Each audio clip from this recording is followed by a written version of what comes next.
It's 5 for 23. Levine, watch out.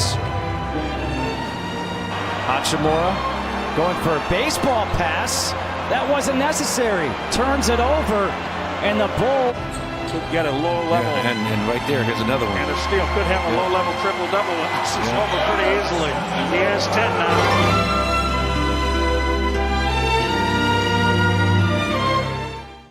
This week on the Blunders of our Bulls. The Bulls had a really tough schedule this week, so let's talk about it. The Bulls played the Mavericks, but they got lucky. Luka Doncic was out with a quad injury. He could have played, but the Mavericks insisted on resting him, underestimating the Bulls team. I think we all remembered what happened last time a team underestimated the Bulls. That was a great day. The game was very back and forth even without Luka on the floor, but I saw something I haven't seen in quite some time. Zach LaVine went Super Saiyan 2 again, just like he did back in Charlotte. 21 points in just the first quarter.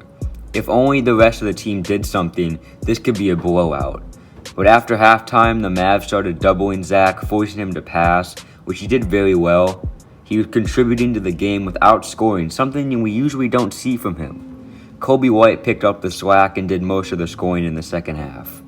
The Mavericks, even without Luka, played very well. Jalen Brunson tried his best to carry with 32 points, but down the stretch the Mavericks went cold and the Bulls took advantage, winning 118-108.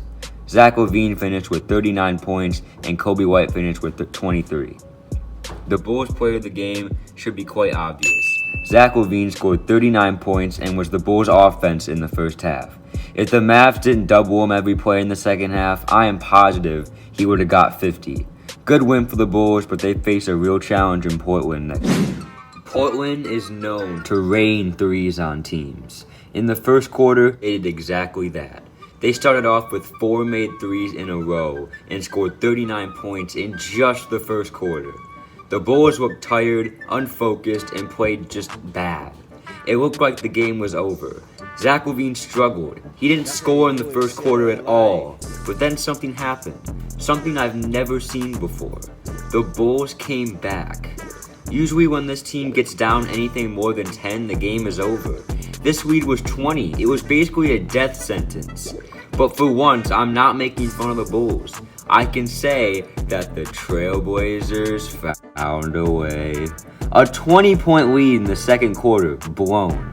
Okay, how do you let the Bulls come back when Zach LaVine is struggling? He is 85% of our team. You let the other 15% take over the game in the third quarter? The Bulls are famous for doing nothing in the third quarter, and yet you let them come back? Anyways, it's the fourth quarter. The game is neck and neck. The Bulls are smartly taking easy shots while Portland is settling for threes. They aren't as hot as they were earlier in the game. This cold streak now is consuming their chances to win.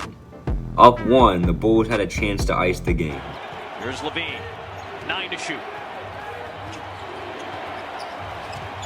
Late on the clock, LaVine a 3. Oh, stop it! Stop it! LaVine with a huge 3 for a 4-point lead. Oh my goodness. This man is clutch. Even when he hasn't had a good scoring night, he still comes up big. Up 4 now, all the Bulls have to do is not find a way. Play foul, Blazers should get a free throw. Dame flares out, gets the look at 3, hits it! So Dame... Man, Dame just does what he does. Now the Bulls are only up 3, and again, all we have to do is not find a way. Anthony and Gary Trent Jr. in the game. Covington, got to get inbounds. Melo, turnaround 3. Off the rim, out of bounds, Chicago. Melo, why did you take that kind of shot? I mean, I'm not complaining, but really? The Bulls escaped Portland with a great upset win. I'm going to give the Bulls player of the game to Zach LaVine. I know he struggled scoring, but he led the team with 9 assists and hit a clutch shot when we needed it the most. Another good win for the Bulls, and they're now 500 for the first time in 400 days. Wow, that is depressing.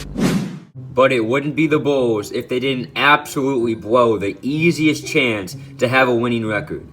The Kings didn't even have De'Aaron Fox. He got injured in the first quarter. Buddy Hield was off tonight. Zach LaVine had 32 points. Kobe White had a career-high 36 points. And you still lose to the Kings? This game is blamed entirely on the front court play. Wendell Carter played terribly. Otto Porter built a house out there. You let a rookie ice the game and destroy any hope at a winning record. The Bulls player of the game goes to Kobe White. A great performance that means nothing because of how the team played. You don't waste a combined 78 points from Zach and Kobe. This is the Bulls team I know, blowing easy games. Now we have to play both LA teams and pray that they rest their players to have a chance at winning. The Bulls played the Lakers and got one of the prayers that we needed. Anthony Davis was out for this game. The Bulls had a chance to win. The game started with Zach LaVine scoring 19 points in the first quarter without missing a single shot. But the game was still close because we couldn't stop LeBron. In the second quarter, Zach cooled off, but Kobe White took over, scoring 10 points in the second. Yet we were still losing at half. Our defense couldn't stop anything. In the second half, this game was back and forth the whole way. Zach continued to score, LeBron kept being LeBron. In the fourth quarter, the Bulls had a chance to win, down by 1. The Bulls lose to the Lakers, but it was a good effort. If we could have played better defense, we probably would have won. The Bulls player of the game goes to Zach LaVine without a question. 38 points in another losing effort. Somebody save this man. The Bulls are now 4-6 and 12th in the Eastern Conference. The Bulls have been playing a lot better basketball the past few games. It's just our schedule is extremely difficult. We play the Clippers and the Celtics next week. Hopefully the Bulls can defend next time on the Blunders of our Bulls.